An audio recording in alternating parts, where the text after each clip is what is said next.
Washington ডিসিতে national guard সদস্যদের উপর হামলায় গুরুতর আহত এয়ারফোর্স স্টাফ সার্জেন্ট এন্ড্রিউ উলফ এখনও মৃত্যুর সঙ্গে লড়াই করছেন বলে জানান white house press secretary Caroline Leavitt. বন্দুক হামলায় নিহত অপর ন্যাশনাল গার্ড সদস্য স্যারা ব্যাকস্ট্রমের স্মৃতির প্রতি শ্রদ্ধা জানিয়ে প্রেসিডেন্ট ডোনাল্ড ট্রাম্পের অভিবাসন বিষয়ক নির্দেশনার কথা তুলে ধরেন লেভিট।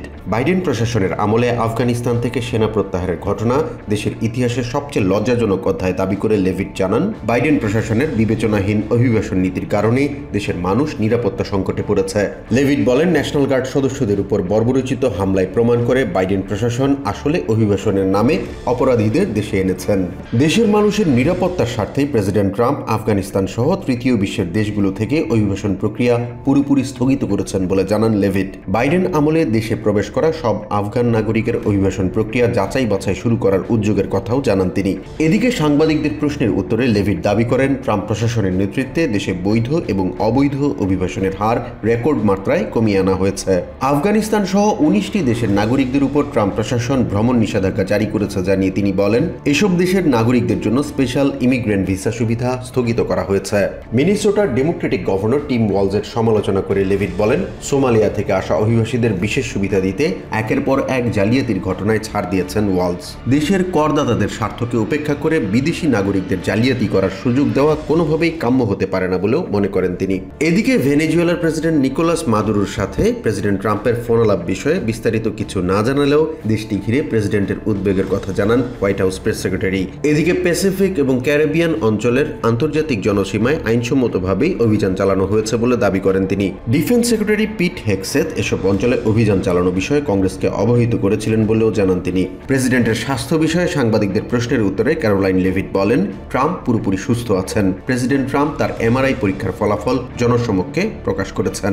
তৃতীয় বিশ্বের দেশগুলো থেকে অভিবাসন স্থগিতের প্রেসিডেন্ট ট্রাম্পের প্রস্তাবের সমালোচনা করেছেন হাউস মাইনরিটি লিডার হাকিম জেফ্রিজ। সোমবার সংবাদ সম্মেলনে তিনি বলেন, অভিবাসীদের অধিকার রক্ষায় ডেমোক্রেটরা লড়াই চালিয়ে যাবেন। এদিকে ভেনেজুয়েলার উপকূলে কথিত মাদকবাহী নৌযানে সামরিক হামলার বিষয়ে হোয়াইট হাউস মিথ্যা বলছে বলে মন্তব্য করেন জেফ্রিজ। পিট হেগসেথকে দেশের ইতিহাসে নিকৃষ্ট ওয়ার সেক্রেটারি উল্লেখ করে তার বিরুদ্ধে কংগ্রেসে যুদ্ধাপরাধের তদন্তের আহ্বান জানান তিনি। স্বাস্থ্যসেবায় ট্রাম্প প্রশাসনের ব্যাপক কাটছাঁটের জেরে অচিরেই বড় ধরনের দুর্ভোগে পড়তে চলেছে দেশের কয়েক মিলিয়ন নাগরিক। আগামী 30 দিনের মধ্যেই অ্যাফোর্ডেবল কেয়ার অ্যাক্ট বা ওবামা কেয়ারের ট্যাক্স ক্রেডিটের মেয়াদ শেষ হতে চলেছে। সময় মতো এর মেয়াদ না বাড়ালে স্বাস্থ্যসেবার খরচ বাড়বে নাটকীয়ভাবে। সোমবার এক সংবাদ সম্মেলনে কট্টর রিপাবলিকানদের কঠোর ভাষায় আক্রমণ করেন হাউস মাইনরিটি লিডার হাকিম জেফ্রিজ। তিনি বলেন, রিপাবলিকান চরমপন্থীরা এই স্বাস্থ্যসেবা সংকট তৈরি করেছে এবং এটি নিরসনে কোনো পদক্ষেপ নিতেও অস্বীকার করছে। সাধারণ মানুষের স্বাস্থ্যসেবা রক্ষার জন্য ডেমোক্রেটরা এখন 3 বছরের জন্য ওবামা কেয়ারের ট্যাক্স ক্রেডিট বাড়ানোর জন্য ডিসচার্জ পিটিশন নিয়ে আসছেন। জেফ্রিজ রিপাবলিকানদের এই পিটিশনে যোগ দেওয়ার আহ্বান জানান। এছাড়া প্রেসিডেন্ট ট্রাম্পের অভিবাসন নীতি নিয়েও কঠোর সমালোচনা করেন জেফ্রিজ। তার মতে, রিপাবলিকানদের এই চরমপন্থা দেশের মানুষের জীবনকে কঠিন করে তুলছে, যার ফল তারা নির্বাচনে দেখতে পাচ্ছেন। তিনি হোয়াইট হাউসের বিরুদ্ধেও মিথ্যা বলার অভিযোগ করেন এবং ওয়ার সেক্রেটারি পিট হেগসেথের বিরুদ্ধে যুদ্ধাপরাধের তদন্তের আহ্বান জানান। যদিও মাদকবাহী নৌযানে সামরিক হামলা যুদ্ধাপরাধ নয় বলে মন্তব্য করেছেন president Donald Trump. War secretary হেগসেথের ওপর তার আস্থা আছে জানিয়ে ট্রাম্প বলেন, হেগসেথ এ ধরনের কোনো হত্যাকাণ্ডের নির্দেশ দেননি। সাম্প্রতিক হামলায় মাদক চোরাচালান অনেকটাই কমেছে বলেও দাবি করেন ট্রাম্প। একই সঙ্গে ভেনেজুয়েলার প্রেসিডেন্ট নিকোলাস মাদুরোর সাথে তার ফোনালাপ হয়েছে বলেও জানান তিনি। সাবেক সেনা কর্মকর্তা জেনারেল জ্যাক কিনো মনে করেন, ট্রাম্প নিশ্চিতভাবেই ভেনেজুয়েলায় শাসন পরিবর্তন চান এবং মাদুরোকে স্বেচ্ছায় সরে যাওয়ার সুযোগ করে দিচ্ছেন। সুযোগটি কাজে না লাগলে মাদুরোর বিরুদ্ধে যে কোনো বিকল্প পদক্ষেপ নিতে পারেন ট্রাম্প। সেনেট মাইনরিটি লিডার চাক শুমারের 3টি অফিসে ইমেইলের মাধ্যমে বোমা হামলার হুমকি দিয়েছে কট্টরপন্থীরা। সোমবার সেনেট ফ্লোরে দেওয়া বক্তৃতায় শুমার নিজেই এই অভিযোগ করেন। তিনি জানান, বোমা হামলার হুমকির পর অফিসে তল্লাশি চালিয়ে কোনো বিস্ফোরক পায়নি আইন প্রয়োগকারী সংস্থা। শুমার জোর দিয়ে বলেন, দেশের রাজনীতিতে এ ধরনের সহিংসতার কোনো স্থান নেই। সেনেট মাইনরিটি লিডার চাক শুমারের নিউ ইয়র্কের 3টি অফিসে ইমেইলের মাধ্যমে বোমা হামলার হুমকি দেওয়া হয়েছে। সোমবার সেনেট ফ্লোরে বক্তৃতার সময় এমন দাবি করেন তিনি। শুমার বলেন, তার রচেস্টার, বিংহ্যামটন এবং লং আইল্যান্ডের অফিস লক্ষ্য করে এই হুমকি পাঠানো হয়েছে।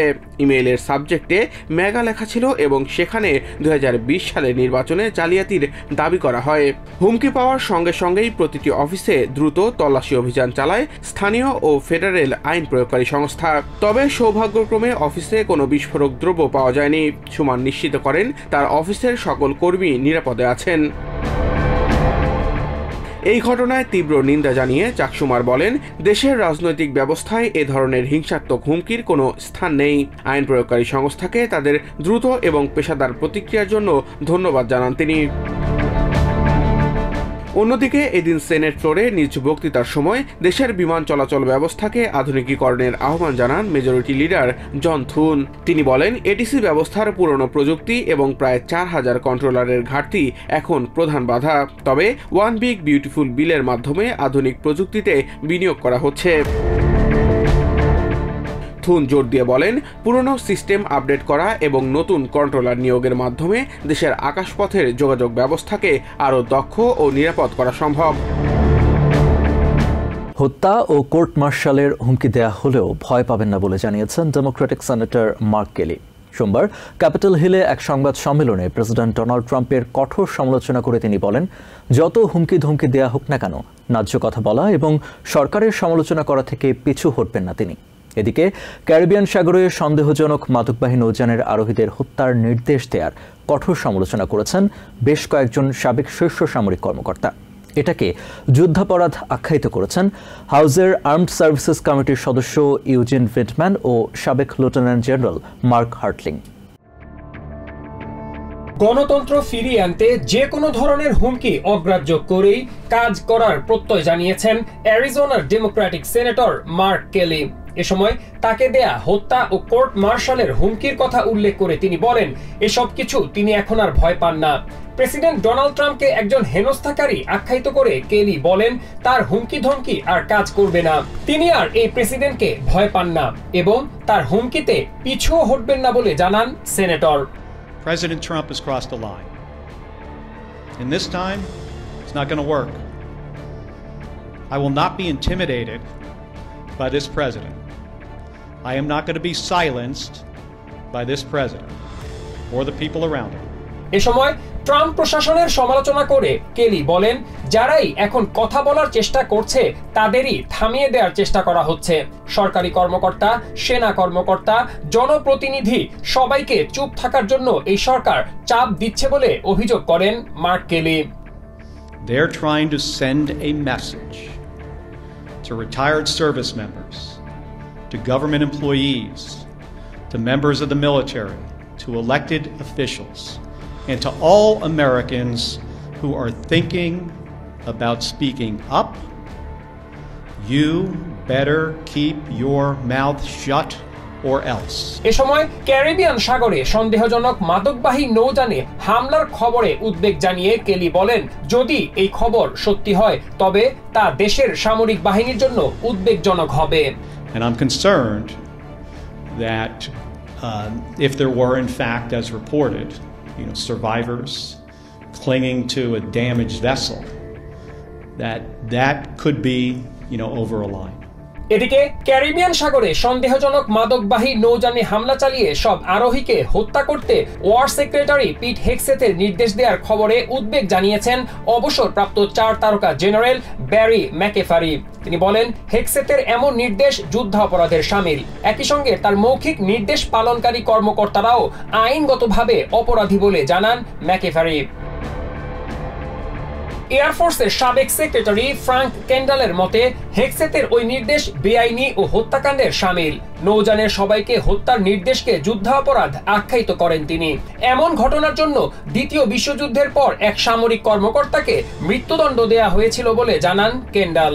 সাবেক কর্নেল জ্যাক জ্যাকবস বলেন, ক্যারিবিয়ান সাগরে প্রথম নৌযানে অভিযানের পর দ্বিতীয় অভিযানটি ছিল বেআইনি। জেনিভা কনভেনশন অনুযায়ী এসব অভিযান বৈধ নয় উল্লেখ করে এসব অভিযোগ খতিয়ে দেখার আহ্বান জানান সাবেক এই সেনা কর্মকর্তা। সাবেক লেফটেন্যান্ট জেনারেল মার্ক হার্টলিং এর মতে কারো ওপর ইচ্ছাকৃত হামলা চালানো যুদ্ধাপরাধ। ক্যারিবিয়ান সাগরে মাদক বিরোধী অভিযানে সম্পৃক্ত সবাইকে জিজ্ঞাসাবাদ করে প্রকৃত ঘটনা সামনে আনার পরামর্শ দেন তিনি। পিট হেগসেথের ওই নির্দেশের অভিযোগ খতিয়ে দেখার দাবি জানিয়েছেন কংগ্রেসম্যান ও হাউস আর্মড সার্ভিসেস কমিটির সদস্য ইউজিন ভিন্ডম্যান। এ ধরনের নির্দেশ যুদ্ধাপরাধের শামিল উল্লেখ করে এসব অভিযানের নামে যা কিছু হচ্ছে তা তদন্ত করে প্রকৃত তথ্য সামনে আনার আহ্বান জানান কংগ্রেসম্যান। শেষ পর্যন্ত $38 মিলিয়ন ক্ষতিপূরণ দিয়ে সমঝোতা করতে বাধ্য হয়েছে দেশের সবচেয়ে বড় কফি শপ প্রতিষ্ঠান স্টারবাকস। কর্মীদের আন্দোলনের মুখে সোমবার এই ঘোষণা দেয় প্রতিষ্ঠানটি। এর আগে এই আন্দোলনে যোগ দিয়ে সংহতি জানান নিউ ইয়র্ক সিটির নবনির্বাচিত মেয়র জোরান মামদানি এবং স্বতন্ত্র senator Bernie Sanders. New York সিটির ইতিহাসে এটি কর্মীদের জন্য সর্বোচ্চ ক্ষতিপূরণ বলে জানিয়েছে সিটি হল। 3 সপ্তাহ ধরে নিউ ইয়র্ক সিটিতে আন্দোলন চালিয়ে আসছে স্টারবাকসের কর্মীরা। তাদের অভিযোগ, প্রতিষ্ঠানটি তাদের 3 শতাধিক শপে কোনো আগাম নোটিশ না দিয়েই কর্মীদের কর্মঘণ্টা কমিয়ে দিয়েছে, পাশাপাশি নিজেদের ইচ্ছে মতো কাজের সময় পরিবর্তন করে দিয়েছে, যার ফলে বিপাকে পড়েন প্রায় 15,000 কর্মী। সোমবার এই আন্দোলনে যোগ দেন সিটির নতুন মেয়র জোরান মামদানি। তিনি বলেন, নিউ ইয়র্কের প্রতিটি নাগরিকের সম্মানজনকভাবে বাঁচার অধিকার রয়েছে। These are not demands of greed. These are demands for decency. নিজের স্ত্রীকে নিয়ে এই আন্দোলনে যোগ দেন ডেমোক্রেটিক সেনেটর বার্নি স্যান্ডার্স। তিনি বলেন, দেশের বিভিন্ন প্রতিষ্ঠানের সিইওদের হাতে 60% সম্পদ কুক্ষিগত আছে। এই সংস্কৃতি থেকে বের হয়ে আসতে হবে। The Starbucks workers for their courage here and around this country. We are going to prevail. এরপরে অবশ্যই স্টারবাকসের পক্ষ থেকে সমঝোতার ঘোষণা আসে। সমঝোতা অনুযায়ী কর্মীদের ক্ষতিপূরণ হিসেবে $35 মিলিয়ন এবং city department of consumer and worker প্রোটেকশনকে $3 মিলিয়ন ক্ষতিপূরণ দেবে তারা। এই চুক্তি অনুযায়ী 2021 সালের 4 জুলাই থেকে 2024 সালের 7 জুলাই পর্যন্ত প্রতি ঘন্টার জন্য কর্মীরা $50 করে বেতন পাবেন। মেয়র অ্যাডামস প্রশাসন বলছে, সিটির ইতিহাসে কর্মীদের সুরক্ষায় এটি সর্বোচ্চ ক্ষতিপূরণ পাওয়ার ঘটনা। যেসব প্রতিষ্ঠান কর্মীদের অধিকার নিয়ে অনিয়ম করছে, আগামী দিনে তাদের জন্য এটি সতর্ক বার্তা বলেও জানিয়েছে সিটি। চলতি বছর সাইবার মানডেতে অনলাইনে $14.2 বিলিয়ন কেনাকাটার পূর্বাভাস দিয়েছেন বিশেষজ্ঞরা। ব্ল্যাক ফ্রাইডেতে রেকর্ডের পর ই কমার্স খাতে নতুন রেকর্ড হতে পারে বলেও ধারণা করছেন তারা। এদিকে এবারের সাইবার মানডেতে এআই ব্যবহার করে কেনাকাটা গত বছরের তুলনায় 670% পর্যন্ত বাড়তে পারে বলে জানিয়েছে বিশেষায়িত প্রতিষ্ঠান অ্যাডোবি অ্যানালিটিক্স। দেশে সাইবার মানডে উপলক্ষে অনলাইন বিক্রিতে আগের সব রেকর্ড ভেঙে যাবে বলে ধারণা করছেন পুঁজিবাজার বিশ্লেষকরা। অ্যাডোবি অ্যানালিটিক্সের হিসাব অনুযায়ী চলতি বছরে শুধু সাইবার মান্ডিতেই দেশের ভোক্তাদের অনলাইন ব্যয় $14 বিলিয়ন ছাড়িয়ে যেতে পারে, যা গত বছরের তুলনায় 6.3% বেশি। অ্যামাজনের কোর শপিং বিভাগের ভাইস প্রেসিডেন্ট অ্যামান্ডা ডোয়ার বলেন, সাইবার মানডে থেকেই আসলে উৎসব মৌসুমের কেনাকাটা শুরু হয়। এই দিনকে কেন্দ্র করেই মানুষ ঠিক করতে থাকে ঘরে কি কি জিনিস আনবে, তালিকার কোন জিনিসগুলো প্রথমে কেনা উচিত। I think Cyber Monday is a really important time for our customers. It's that tradition where you really do get to kick off the holiday shopping season. অ্যাডোবির তথ্য বলছে, ইলেকট্রনিক্স, পোশাক এবং ফার্নিচার এই 3 বিভাগ মিলেই সাইবার মানডের অর্ধেকের বেশি অনলাইন ব্যয় হবে। পাশাপাশি দেশের খুচরা বিক্রেতাদের ওয়েবসাইটে এআই পরিচালিত কেনাকাটা গত বছরের তুলনায় 670% পর্যন্ত বাড়তে পারে। কারণ গত বছর ওয়ালমার্টের স্পার্কি বা অ্যামাজনের এআই সহকারী রুফাস ছিল না। ডোয়ার বলেন, গ্রাহকরা এখন রুফাসের কাছে বাজেট অনুযায়ী পণ্যের সুপারিশ চাইতে পারেন। What truly is on the list and what's going to make it into your home. And so it's really important for us here at Amazon to make sure we've got that selection. অ্যামাজনের global অপারেশনের people experience and টেকনোলজির vice president ওফরি আগবোকা জানান, AI শুধু ভোক্তাদেরই নয়, Amazon কর্মীদের কাজেও গতি এনেছে। আগবোকা নিজেও সাইবার মানডেতে একটি ল্যাপটপ কেনার চেষ্টা করছেন। তিনি জানান, তার মেয়ের স্কুল থেকে নতুন ল্যাপটপ নেওয়ার কথা জানিয়েছে। ল্যাপটপের বিভিন্ন মডেলে 55% পর্যন্ত ছাড়ের সুযোগ কাজে লাগাতে যান বলেও জানান তিনি। My 14-year-old daughter is in need of a new computer, so we're trying to find her a new laptop. The school said it's time for new one. এদিকে ব্ল্যাক ফ্রাইডেতে দেশে অনলাইনে ব্যয়ের পরিমাণ $11 বিলিয়ন ছাড়িয়ে গেছে। শুক্রবার থেকে সাপ্তাহিক ছুটির দিন পর্যন্ত অনলাইনে কেনাকাটায় $23.6 বিলিয়ন খরচ হয়েছে, যা গত বছরের তুলনায় প্রায় 9% বেশি। তবে ইন স্টোর বা সরাসরি কেনাকাটা 5.3% কমেছে বলে জানিয়েছে রিটেইল নেক্সট। অর্থনীতি বিশ্লেষকদের মতে সরকারের দীর্ঘ অচলাবস্থা এবং ক্রেতাদের আস্থার ঘাটতির মাঝেও অনলাইনে কেনাকাটার হিড়িক দেশের অর্থনীতিতে নতুন মাত্রা যোগ করেছে। এবার পিক সিজন সামনে রেখে অ্যামাজন জানিয়েছে 250,000 মৌসুমি, নিয়মিত ও খণ্ডকালীন কর্মী নিয়োগের পরিকল্পনা ছিল তাদের। ডোয়ের বলেন, অ্যামাজনের ওয়ান স্টপ শপ পলিসির কারণে ক্রেতাদের আগ্রহ আগের তুলনায় বেড়েছে। From Nike in our apparel category, which is really exciting, through a number of luxury beauty items. New York থেকে সম্প্রচারিত TVN 24 টেলিভিশন বিশ্বজুড়ে বাঙালির কণ্ঠস্বর।